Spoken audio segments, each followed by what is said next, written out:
This is WWE superstar Drew McIntyre, and you're listening to the WWE Podcast. The champ is the one that everybody wants, me. Becky Lynch is going to WrestleMania. Claymore! Austin 316 says I just whipped your ass. This is my iron. You're going to acknowledge me. Welcome to the WWE Podcast. It is Tuesday, May 28, 2024. We're going to talk about Monday Night Raw that emanated from Savannah, Georgia. And it's really crazy to think about. In 2 weeks, we're already talking about another PLE in Clash at the Castle in Scotland, which is going to be massive. We know the crowd's going to be crazy. Drew McIntyre has already alluded to that in his promo, that he's going to be essentially a hometown hero, as he should be, in Scotland, facing Damian Priest for the World Heavyweight Championship. You would imagine Punk is going to be involved in that, screwing over Drew McIntyre. And the only risk with that is if Punk arrives there to screw over McIntyre, you could turn Punk heel, and I don't think that's their intent. So perhaps they just leave Punk out of the equation, and then Punk and McIntyre face off with one another for the world title, as Drew likely wins it in Glasgow in front of his home country. You know, there's almost no chance that Damian Priest retains, I think, in Glasgow. I know it wasn't a long title reign. I don't think it was meant to be one, but I think he's done as good of a job as you can possibly do in his position. He had a short reign. Again, he could retain, but the story here is Punk, it's McIntyre, it's for the world title, and Drew finally, I think, gets his moment in Scotland, not just in front of live fans, but in front of his home country, finally getting that moment. And I'm really, excited for him, and I think the fans are looking forward to that as well. So let's welcome a couple of new patrons who have joined us. Dante Santiago, Junior Ricky. Thank you so much, guys, for being a part of the WWE podcast experience over on Patreon. And over on Patreon, you get yourself an ad-free everything. Okay, you can do it a 7-day free trial if you want to just try us before you commit to anything. Again, that's patreon.com/WWE podcast, or you can go to WWEpodcast.com, or you can use Apple. The native podcast app on Apple does offer a 7-day free trial as well, and you get the exclusive After Dark show done by Anthony DeMarco, who hopefully will be joining me this coming Sunday night for the weekend review. My schedule has been horrible, as you all know, which is why especially the mailbag has been late and really late lately. But we're trying to get back on track. We're trying to keep a schedule consistent for you guys, and hopefully he'll be back with me Sunday night for the week in review. But all right, well, it's time to talk about this week, or rather the Monday Night Raw that emanated here from Savannah, Georgia. And it opened with a recap video. My God, have we seen enough recap videos? Jeez, I alluded to that too for the King and Queen of the Ring. That was, beyond all the propaganda that I made a big deal about, it was just the constant recap videos. And we got recap videos here, and it makes sense coming off of PLE, but I'm just over recap videos for now. But Kaiser stood in the ring. He introduced Gunther as the new King of the Ring. Gunther came out dressed in his suit, as he does, and he was carrying the crown, not wearing it. He didn't magically adopt a British accent. That was nice. Triple H has taken a much more mature, logical approach to the King and Queen of the Ring. Really appreciate that. It allows for long-term booking as well, built into WWE's schedule from King and Queen of the Ring to SummerSlam. And imagine you're able to imagine who could face who, and the importance of King and Queen of the Ring has now been ramped up to a level that I think it's deserving of, instead of just this prop that you get to carry around and play dress up for several weeks. It actually has something of substance, thank God. So the complaints, or rather maybe not even complaints, just their own doing, they wanted to have something real on the line, and boy, is that a great way to do it, with King and Queen of the Ring likely going to be an annual PLE that leads to a SummerSlam main event. But all right, Gunther comes out, and And we want Randy chant broke out. And Gunther looked at his crown and said he beat Orton. And now the rightful king of the ring has earned the right to challenge the world heavyweight champion at SummerSlam. And Gunther said Damian Priest has stepped up since Rhea Ripley was injured and said the King of the Ring tournament lacked prestige. He said he had to step up and raise the tournament to heights never seen before, and said the World Championship lacks prestige because the champion won it by taking shortcuts, the Money in the Bank winner. And that's when Damian Priest came out. Now, Gunther is all about respect. Gunther, per his character, perhaps respects the sport of pro wrestling more than any other character, and yet he's booed. And it's just amazing. I've always said he's not really a heel. He doesn't cheat to win. However, they did make a little bit of a stink about the fact that he didn't truly pin Randy Orton in the closing moments with Randy Orton's shoulder up, and that was very apparent. There's no doubt that Randy Orton's shoulder was off the mat. If you're a referee and that was your actual job, you should be fired. If that actually mattered, but it's not, and it could be just a way to give Randy a little bit of an out. It doesn't make sense that they would even put that in the story, though.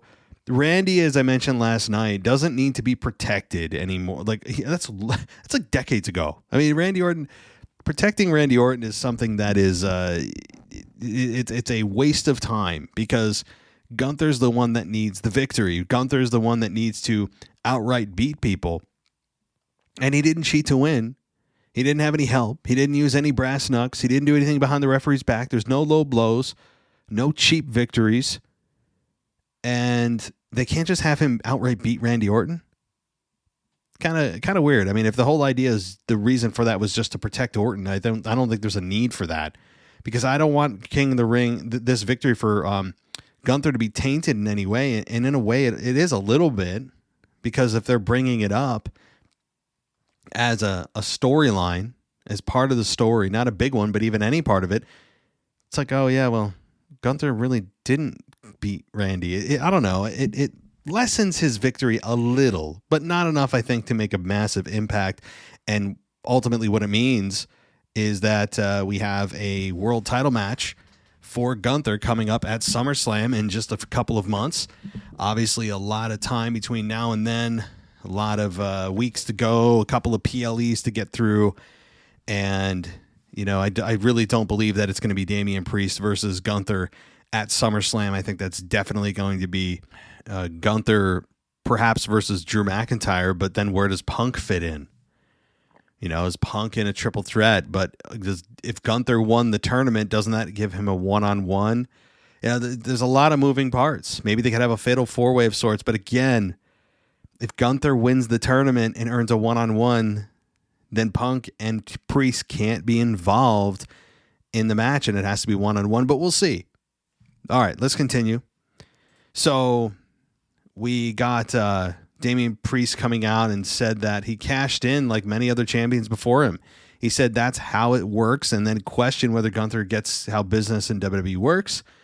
And Gunther said it doesn't matter what Priest thinks. He's the King of the Ring, and he'll challenge Priest for the title if he's still champion at SummerSlam.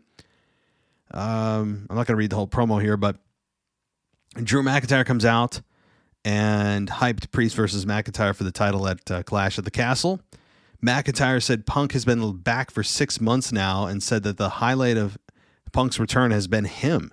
And McIntyre said Punk should have or would have screwed up and been fired with nowhere else to go had he not injured him. And McIntyre introduced himself to Priest and said he would become champion in less than 3 weeks. And McIntyre said he wants the best version of Priest possible, and he's spreading himself too thin. And all right, so I mean, this is quite a bit of a lengthy segment here.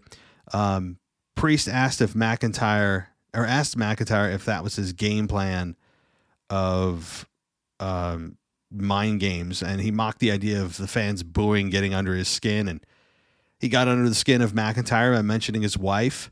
And then Braun Strowman, who just continues to pick fights unprovoked with the Judgment Day, because I guess he needs something to do. He ends up coming out, and McIntyre makes his exit. Strowman enters, and comes face to face with Priest, who mentioned for his sidekicks to join him. And then Balor and McDonough climbed onto the apron. And again, this was a solid, I think, open to the show. It set things up moving forward. It gave you an idea of maybe who Gunther could face in a couple of months at SummerSlam. It brought into the forefront the Punk and Drew rivalry that's been going on since early April. Now that's nearly 2 months later, and Punk is getting close to a return. Gunther, obviously, being brought to the forefront as well as the King of the Ring. And so there's kind of a multifaceted purpose for the Open Raw here. Lots of moving parts, several different rivalries, potential rivalries. A nice open to show. All right. There was an ad that ran for Friday's SmackDown for here in Albany, New York, and now here's the thing. Am I going to go? Probably not. All right, I'm pretty solidly landing on no, and here's the reason. Obviously, if I'd go, I'd bring my son, and I don't know if he's quite ready for that. It's close, but it's late, all that kind of stuff, right? So it doesn't exactly encourage me to go. But also, the advertising for this show sucks. Like, here's how they sold it. Hey, Cody Rhodes is going to be there. What's next for him? And Nia Jax won Queen of the Ring. So how about that, huh? That was essentially put into a much more lame way of putting it. That's what they sold to me. And that's not enough. It's simply not enough for me to go through all the hassle of getting there. You guys know if you've been to live events, it's fun. It's a fun experience. But especially if you're bringing a little kid, and just the logistics of getting there, the parking, the paying, the food, the merch, the sitting there, the loudness, especially if you got kids, like there's a lot to deal with. And then, if the show sucks, you could have just been frustrated and sat at home and watched it in your comfort of your home. And so the bottom line is they did not do a good job of advertising this show to make me want to go. So with them just advertising Cody Rhodes and Nia Jax, like, sorry, not enough. All right. I've seen our feminine champion enough. I've seen him a couple of times now in Albany. Yeah, his entrance is fun, blah, blah, blah. But you know what? And Nia Jax, credit to her, but look, she's not exactly a draw yet. She's not a needle mover yet. So sorry. If that's all you got for me, not exactly a lock it up and throw away the key type of sell for me. I mean, not enough. But watch, the damn Rock will show up or something, and I'll want to, if the Rock shows up for some unknown reason, or some, Rick Roman returns or something like that, let me just tell you, I will not be happy with myself. It will not be a good day at the office, so to speak. All right, we got Braun Strowman versus JD McDonough with Finn Balor, and kind of know what's going to happen here, but Strowman sold a knee injury. He was limping around but he's doing his limping around with this feign knee injury, and yet he still wants to do his choo-choo move, right? Mr. Thomas the Tank Engine, choo-choo around the ring, and yet he has a knee injury. Kind of a bit of a conflict of interest, is it not? I mean, it just doesn't make sense. You have a knee injury, and yet you are now going to do the one move that would put the most strain on your knee. What is happening? I mean, it also comes to the fact that I'm just not a fan of Braun Strowman really at all. You guys know that. I understand what he brings to the table. He's a big guy. He looks the part. He's athletic. His promos are okay, but boy, he's very one-dimensional to me, character-wise. Very one-dimensional. I don't find his character intriguing. I don't find myself interested in his character almost at all. I never have, nearly through his entire career. But again, it seems like a decent enough guy, but just not for me. All right. So Carlito came out while the referee was clearing Balor from the ring, and hit Stroman from behind. Stroman no-sold it and knocked Carlito to the floor. McDonough capitalized with a headbutt, who came back right with a power slam and got the 3 count. So as expected, Braun Strowman beats McDonough. And after the match, Balor and Carlito attacked Stroman, cleared them from the ring. McDonough hit Stroman with a chair, and Stroman no-sold the shot and then knocked the chair out of his hand. And then McDonough ran for his life. And we got essentially Braun Strowman, who's, once again, apparently has a really bad knee, but he's spending the entire show of like nearly 2 hours running around the building, apparently, to find McDonough. Does he really have a knee injury? Yet he's running around trying to find JD. So I don't know. It's fine for what it is. I just don't have an interest in Strowman. That's all.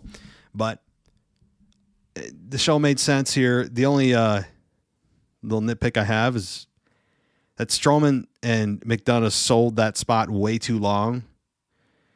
And why didn't McDonough hit him again? Did someone hit the pause button on him?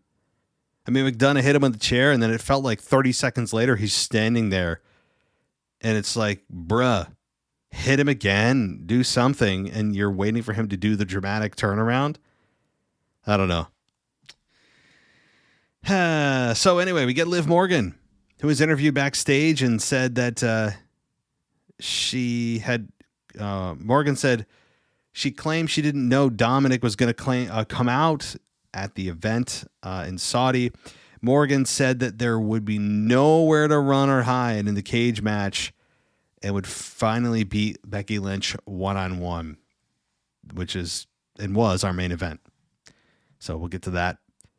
All right. Braun Breaker's Destruction aired, and then we got Dragunov versus Ricochet. And good, no, not a good match. A really good match. If you just care about the wrestling part of it, you know what Ricochet can be. And you know what he's kind of turned into? You know who Ricochet is now filling the spot of? Dolph Ziggler. That is exactly the spot that Ricochet has been put into since Ziggler left. All right. And you may be saying, well, what are you talking about? Ziggler was the guy that was kind of the gatekeeper to the roster. He'd never really win a big match. He might get a victory here and there, but he's the guy that the company knows they can count on to have a really good match and sell their ass off and make whoever they're in the ring with look really good. They are typically the ones to get involved with a new talent that come in on the roster because they know it's an easy match for both, or especially the new talent. They know that they're going to look really good because of the quality of talent they're in the ring with, like a Dolph Ziggler, now like a Ricochet. So I think Ricochet has filled that spot for the company. And hey, there's no shame in having that spot. It tells you that the company trusts you. It tells you that the company knows and values what you bring to the ring. And that is really good selling. You're in Ricochet's case, he's the highlight of the night, whatever they call him. And so it's a level of trust that the company has in you. So yeah, you're not exactly going to ever probably be at the top of the roster. You're never really going to win the big one.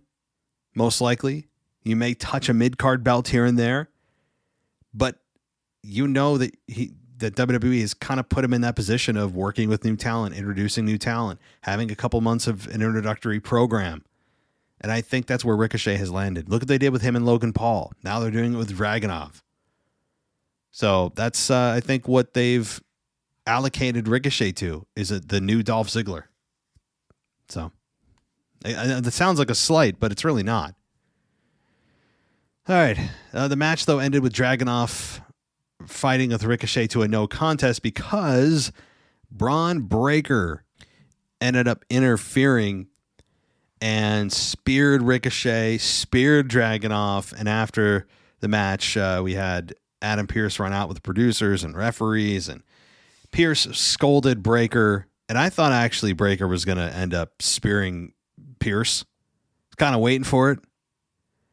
Didn't happen, but there's a lot of comparisons now being made to Goldberg and Braun Breaker.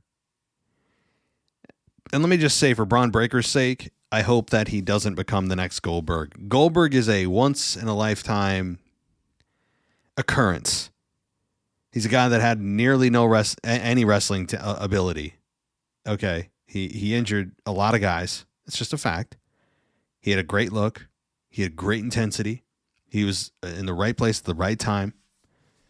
Fans got on board for him. I never, even in the moment, even while it was going on in the 90s, I never got into Goldberg. To me, he was the bootleg Stone Cold Steve Austin, who was much more dynamic, infinitely better on the microphone, a much more dynamic, deep character than Goldberg. So to me, I remember viewing some of it in WCW in real time, and I'm like, this dude is a Stone Cold knockoff. It felt phony. It felt like they were trying to be something that they're not. But I didn't really watch WCW in the moment very much. So I was very much WWF, very much in that camp. I remember watching WCW a few times with Ric Flair, Sting, a little bit of the NWO stuff. But I during the commercials of Raw, I'd switch over to Nitro for once in a while, but that didn't last long. And then I'd just be all WWF, all Attitude Era from 98 to 2001 until the ushering in of the Ruthless Aggression Era. I've never taken a break from watching wrestling either. Really, since 1997, I've been watching every week since. I'm not trying to get into a diatribe about myself and wrestling in history. I don't know how the hell I got here. But my point about Goldberg and getting back to Braun Breaker, see, I went full circle. I'm getting better.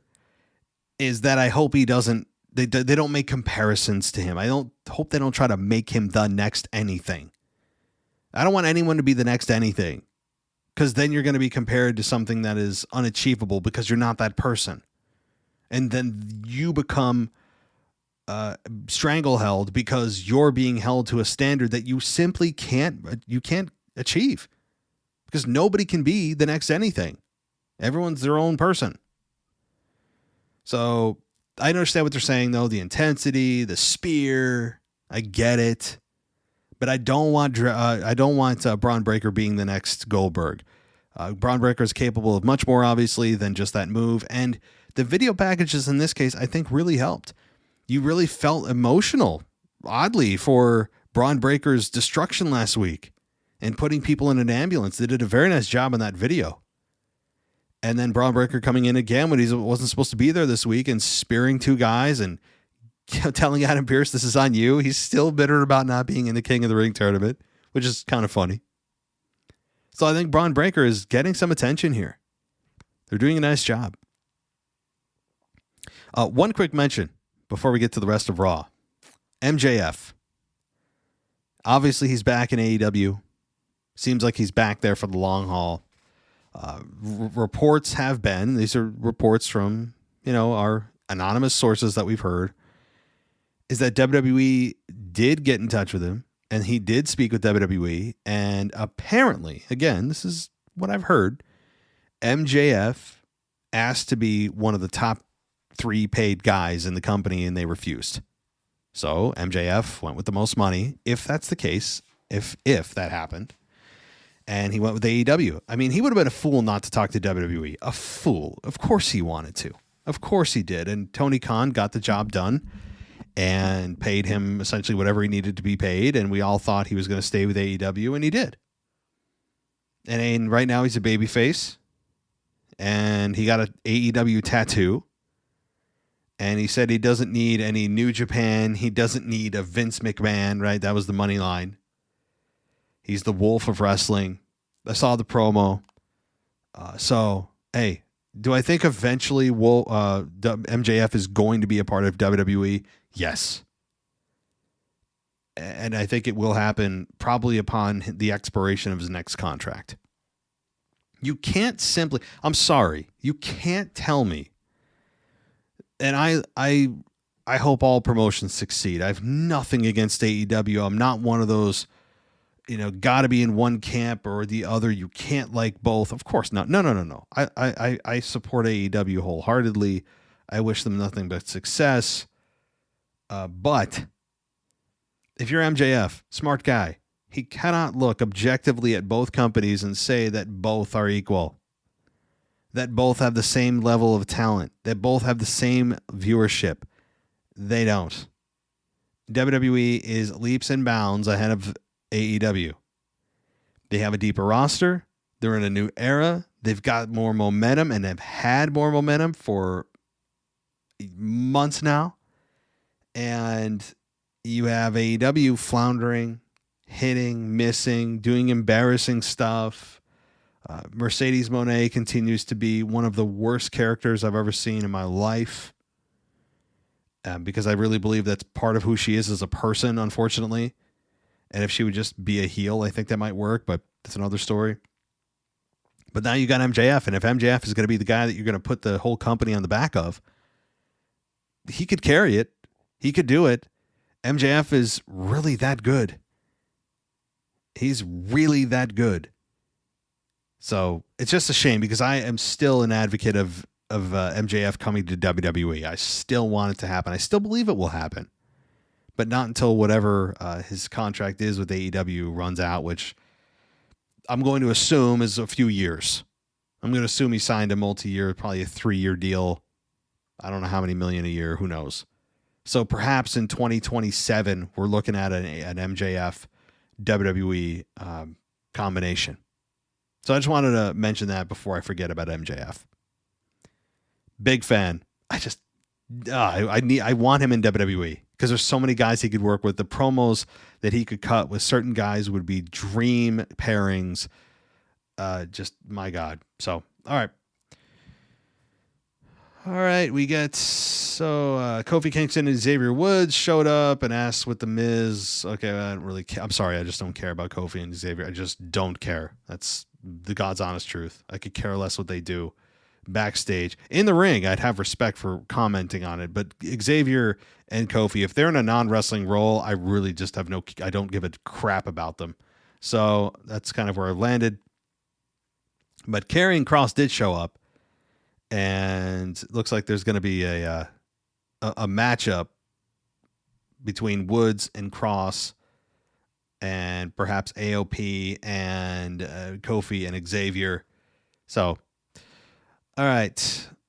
That seems to kind of be where they're heading. And let's see. Where are we going? AOP versus Julius Creed and Brutus Creed, who continue to get no character development, but continue to kill it in the ring. So AOP beats the Creed brothers in nearly 3 minutes, which ended with AOP hitting their powerbomb and neck break finish, which is now known as What a Rush, play on the Road Warriors. And then Razor pinned Julius Creed. So, it makes sense that AOP wins, I think, here, but also the Creed brothers to lose this quickly is a bit jarring, given that the matches they've had up to this point have been longer form and more competitive and more time to have more minutes to breathe and do what they do best, which is tell a story. And the Creed brothers have done nothing but deliver. And I know there is talk too about the Creed brothers potentially joining Chad Gable. I've seen that. I like it. Because here's the thing. Eventually Tozawa and Otis are going to see the light and turn on Gable. And Gable's going to need some backup. I think the Creed brothers would be perfect. So I've heard that. I love it. All right. We then have Sheamus coming out, and he said he was out of breath just walking to the ring. He brought up the King of the Ring tournament and said he was not involved because Kaiser took him out. He said he's back and can't wait to get his hands on Kaiser, and Kaiser appeared on the big screen while talking from a backstage area. And Kaiser told Sheamus not to blame him for losing the King of the Ring match, and that no one stood a chance in the ring with Gunther. And a cameraman followed Sheamus as he headed back in search of Kaiser, who jumped him from behind, and Kaiser dragged Sheamus onto the stage where they traded punches until they had to pull apart. So Kaiser and Sheamus, fine. Lyra Valkyria versus Kairi Sane. 3 minutes and 45 seconds with Lyra beating Kairi Sane after she hooked Zayn into a pin and got the 3 count. So that's how it ended. Fine. Not much here. Makes sense that Lyra wins, given that she went to the finals of the women's Queen of the Ring tournament. All right, a lot of, I guess, dissension and frustration and fracturing within the Judgment Day clubhouse. A lot of like, hey, where's Dom? Where's JD? Who's running this place? Mommy's not going to be happy. Where does Dom's loyalties lie? Like all these questions. So Judgment Day seems to be perhaps fracturing to the point of no return. And remember where this all started with Edge? Remember that? That's where the whole thing started, was Edge turning heel. And they turned on Edge, which I still don't, to this day, I'll stand by it. I don't think that was the right choice. It was too soon. But hey, look where we are now. The Judgment Day is the bloodline of Raw. Rey Mysterio versus Carlito. And by the way, we got an acknowledgement of Savannah Bananas. I have no idea who the hell or what the hell that is, or what group that is. I don't have a clue. Was that like... Oh, no, Cole did explain. He said they're like the Harlem Globetrotters of baseball. Okay. Sure. Never heard of them in my life, but I get the analogy. All right, so this match ended with Rey beating Carlito, and Carlito went up to the apron, and it was run into the ring post. Finn Balor hopped on the barricade and attacked Dragon Lee.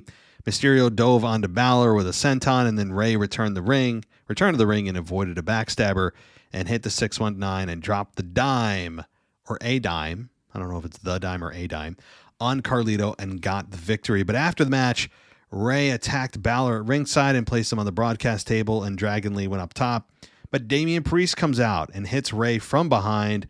Carlito grabs Lee and then spat an apple in his face, and Priest entered the ring and hit Lee with the Razor's Edge. And then Rey came in, tried to set up Priest for the 619, but he had to fight off Balor, and then Priest hit Rey with a South of Heaven chokeslam.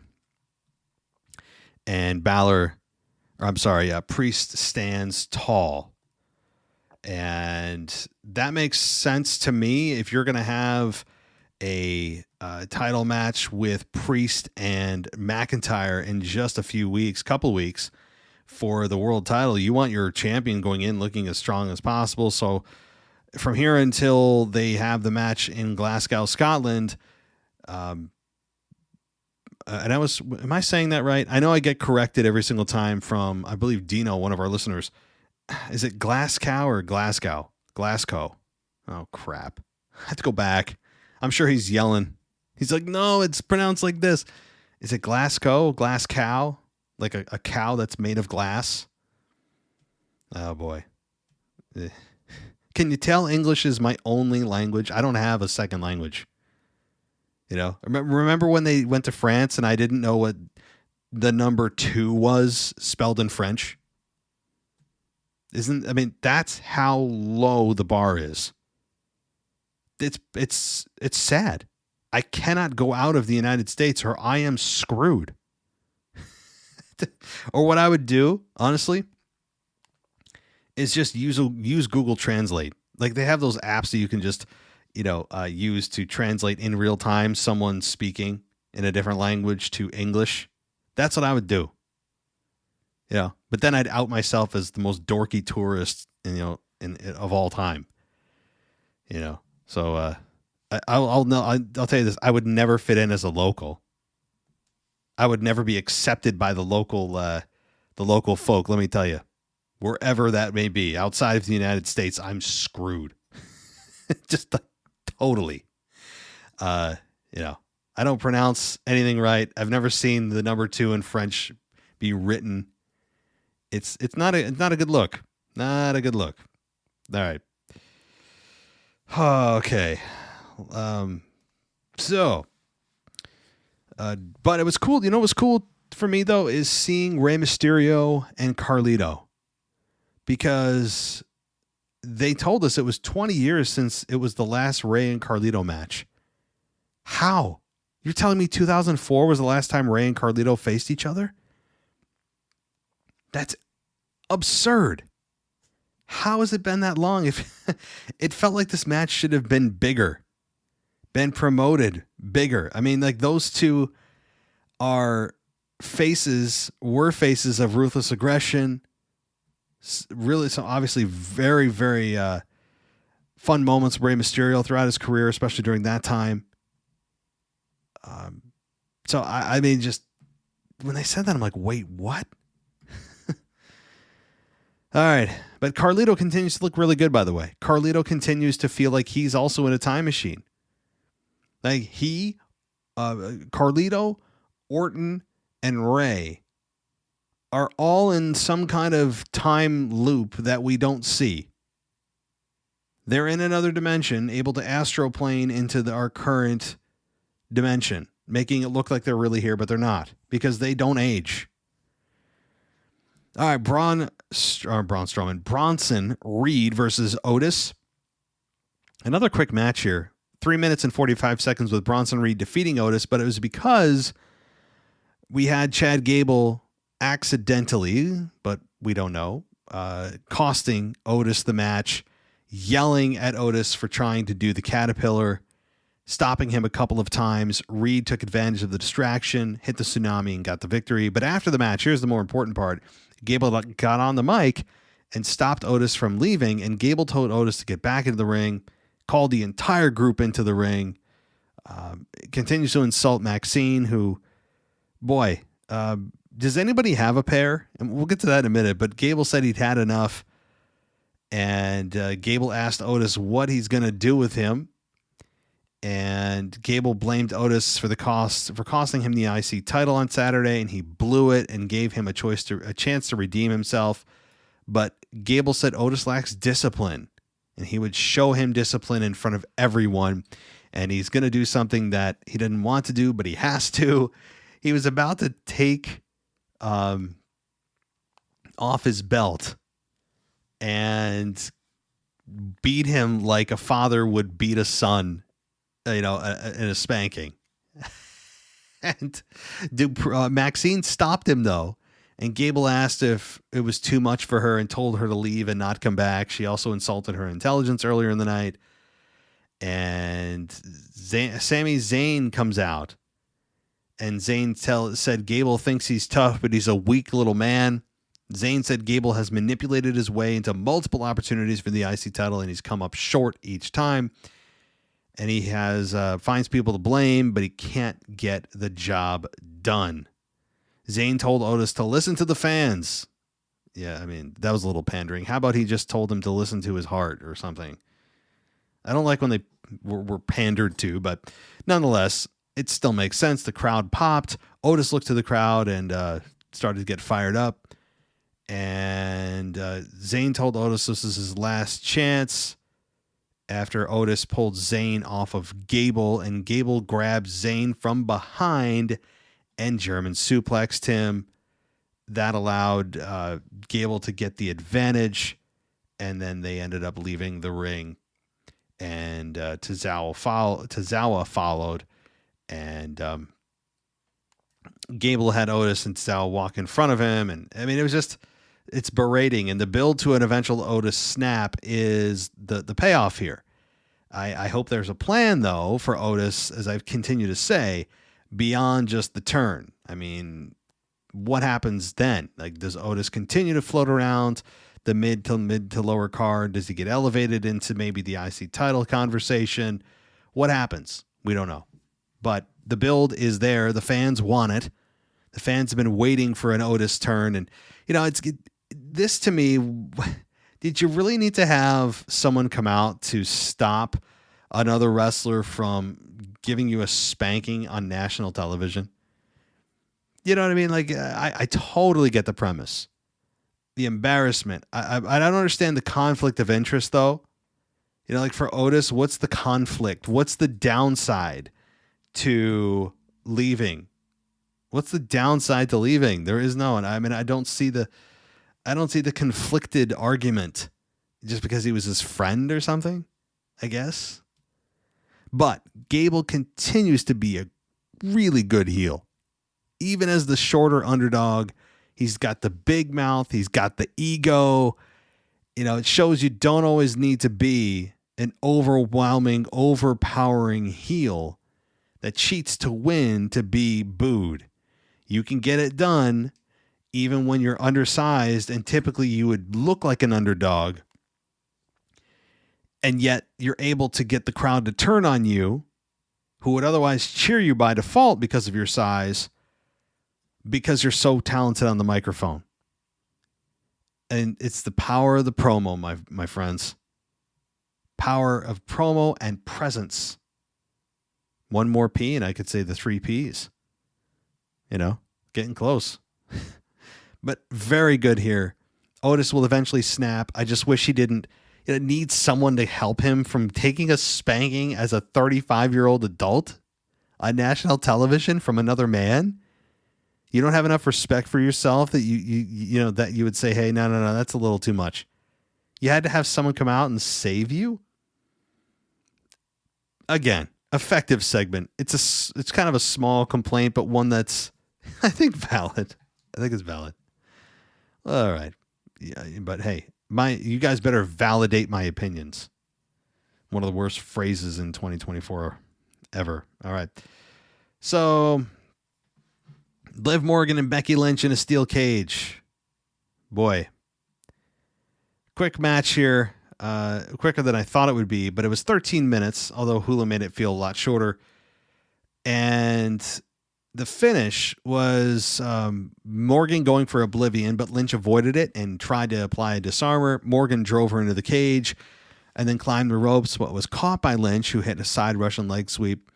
Dom comes out, opens the cage door, and told Lynch to exit via the door, and Finn and JD come out.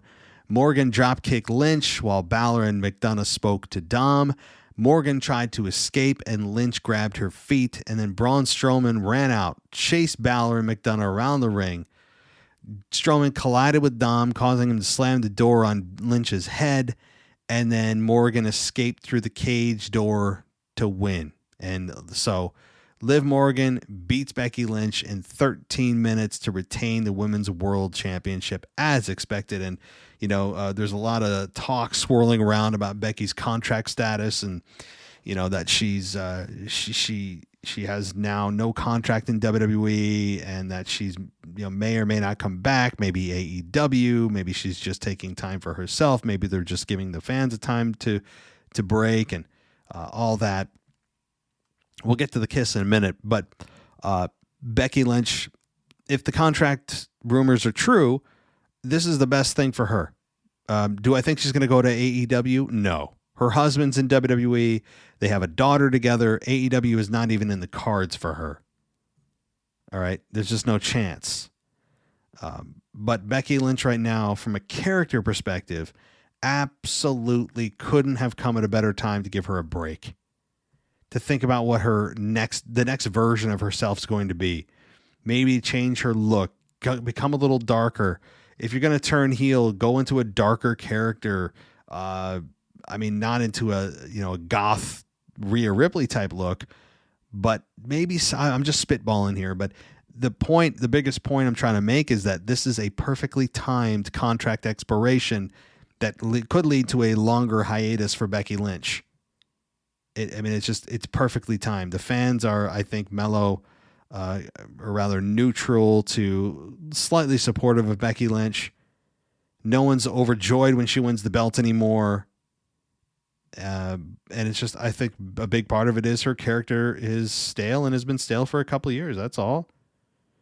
So this couldn't come at a better time for her.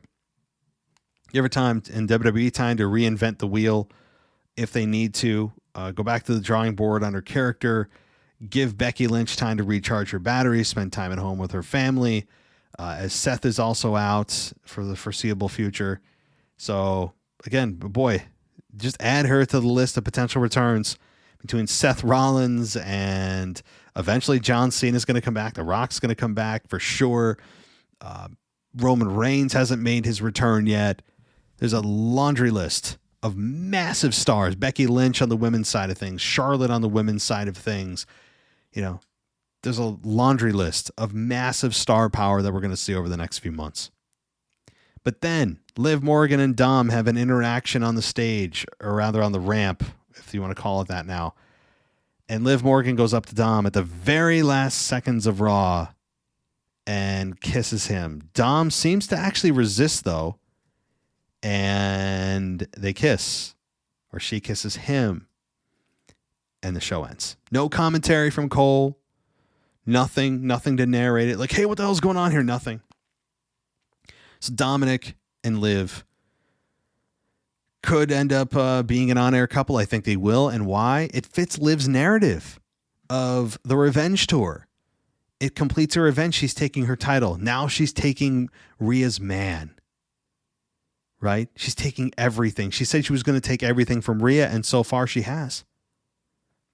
And I was, you know what? I'll admit, I was very critical of the Liv Morgan revenge tour when she announced it several months back before Rhea got injured. It sounded corny. It sounded like something they just kind of made up in a boardroom. That, Liv Morgan, she just goes on a revenge tour, right?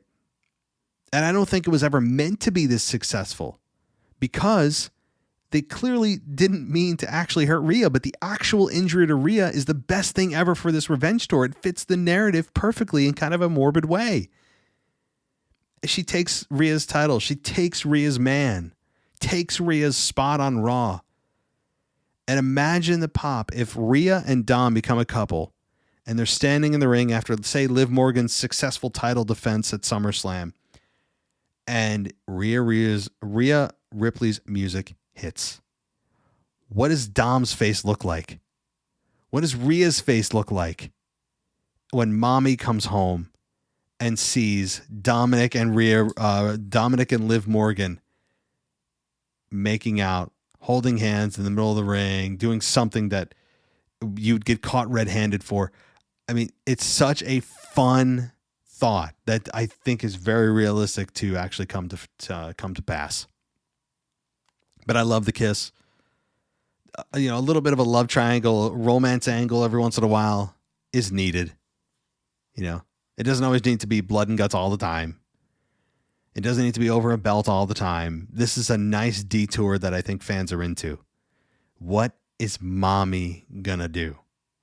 What is she gonna say? Who is she gonna attack? All we know is this for certain. It's going to happen.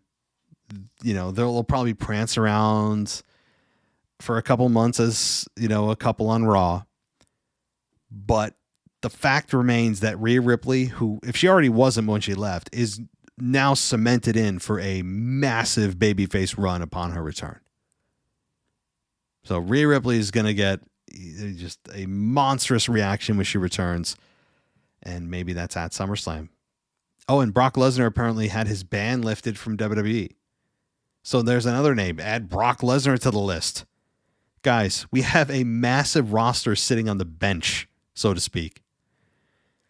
We have one of the best rosters on the bench that we've ever had. And yet wrestling still right now is very good. So WWE right now, man, is the place to be if you're a pro wrestler. I know AEW fans, I love you. I'm a fan of the promotion as well, but there's just no comparison. There's not. I understand Gangrel came back with Edge. I saw that. That's pretty cool. Something Edge wanted to do at WrestleMania 38, and WWE shot him down. Or was it WrestleMania 37? I can't remember. 38? 38, I think. So seeing Gangrel and Edge back together was kind of a cool moment.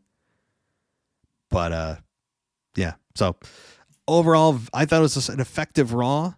One that moved things forward in a lot of ways, and less wrestling. It felt like this time around, a little bit more backstage stuff, a little bit more video packages, but that's fine. Every Monday Night Raw, every SmackDown doesn't need to be 98% wrestling. The backstage stuff does add a lot to the product. It breaks things up, and this was, I think, a well balanced show overall. But let's see. I think that might be doing it for the Monday Night Raw review here. But I guess I'll close it out there.